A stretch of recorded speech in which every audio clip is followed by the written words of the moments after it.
राजस्थान में चंबल नदी के किनारे स्थित बृजराज धवन पैलेस अपनी भव्यता के लिए जितना प्रसिद्ध है, उससे कहीं अधिक अपनी डरावनी कहानियों के लिए चर्चा में रहता है।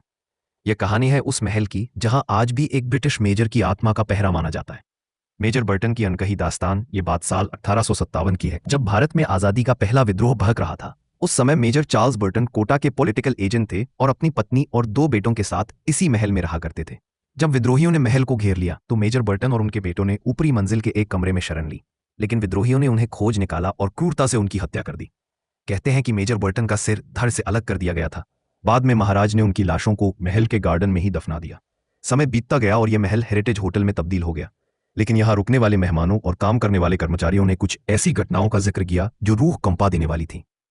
कई लोगों का कहना है कि रात के सन्नाटे में महल के लंबे कॉरिडोर में किसी के भारी जूतों की आवाज सुनाई देती है, जैसे कोई पहरा दे रहा हो। सबसे अजीब बात यह है कि यहाँ के सुरक्षा गार्ड्स सबसे ज्यादा डरे रहते हैं। कहा जाता है कि अगर कोई गार्ड ड्यूटी के दौरान सो जाता है या सिगरेट पीता है तो उसे एक जोरदार अदृश्य थप्पड़ पड़ता है। लोगों का मानना है कि मेजर बर्टन आज भी एक सख्त अनुशासक की तरह महल की निगरानी करते हैं। होटल के कमरा नंबर 1 को सबसे ज्यादा हॉन्टेड माना जाता है, जहां अक्सर तापमान अचानक गिर जाता है और ऐसा महसूस होता है कि कमरे में कोई और भी मौजूद है।